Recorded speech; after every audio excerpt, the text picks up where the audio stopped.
Well, the mother of a special needs woman is suing a van driver who admitted to having a sexual relationship with her daughter while on the way to mental health therapy. Yeah, the Fox 5i team first reported that 2 Medicaid-funded van drivers were accused of having sex with 2 mentally challenged women, yet no one forwarded those complaints to the state. Fox 5i team reporter Randy Travis returns tonight with these new developments. Randy? Yeah, Sine, authorities tell me they could not arrest the 2 drivers because both women are legally adults and gave consent, even though their mothers insist they have the mental capacity of young teenagers. So one of those moms decided to take legal action of her own. The lawsuit targets Southeastrans, the broker that coordinates all Medicaid vans in North Georgia, Divine Care, the subcontractor that transported the special needs women to therapy, and this man, Ken Loggins, seen on his public Facebook page. He's the van driver accused of having sex with Jeanine Bryant's daughter. And I get nauseated and sick to my stomach every time I think about it. It started in 2013 when Loggins was the regular driver on the route that took Jeanine's 34-year-old daughter to mental health therapy.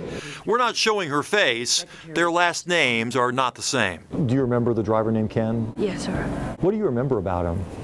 He was nice, and he talked to me, and he said I was beautiful. She told Forsyth County authorities the 2 of them would have sex on the van both before and after her mental health sessions. This year, investigators finally tracked down Loggins, now living out of state, and recorded their phone conversation. He denied having intercourse, but admitted other sexual activity, claiming it was all her idea, not his. She was 30-something years old. Yeah. You know what I mean? She's adult. She knows what she was doing. He had told her that if she told anybody, that he would get fired and everybody would get in trouble. Does she feel guilty now? Yes.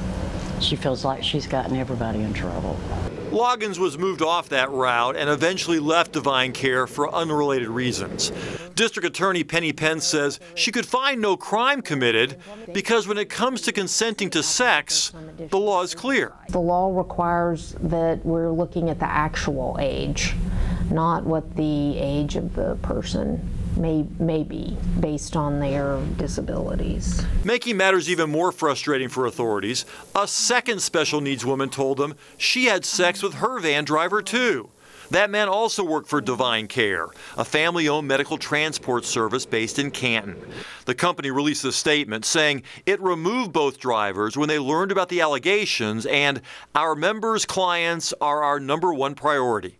Forget about the fact that they're mental health. I mean, our rule is that you have no inappropriate relationship with them. But in this recorded interview with Forsyth County investigators, the Divine Care owners also worried about how this would affect their reputation. I'm just so perplexed about this whole thing. And then to have 2 of our drivers from our company to conduct themselves in a questionable way, it doesn't look good for our Divine Care. They told authorities in 2015 they would start putting cameras in all their vans. No word on whether that really happened. The lawsuit doesn't specify what mother and daughter want from the defendants, but Jeanine Bryant says it's more than money, it's a message. They know it's true and they didn't want it out. Southeastrans did not forward the 2 complaints of driver misconduct to the Georgia Department of Community Health, as required by the state. The company told us the facts were not clear at the time. Southeastrans had no comment on the lawsuit. Ms. Bryant wants to make sure future complaints like hers don't get brushed aside. I'm doing this to protect all the mental health and special needs. I feel like if my voice ain't out there, to keep other ones from getting hurt like my daughter was hurt.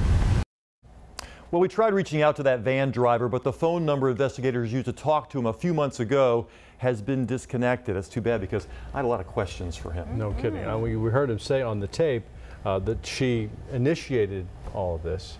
He must have known, though, that what he was doing was wrong. Well, he knew that he was taking a special needs person to mental health therapy. But it's interesting as the investigator talked to him. First, he denied any contact. Then he said, well, maybe we kissed once. And then he said, well, maybe we did more. And then he went into some graphic detail about what else happened. But kept saying over and over again that she knew what she was doing. She was in her 30s. It was clear to him.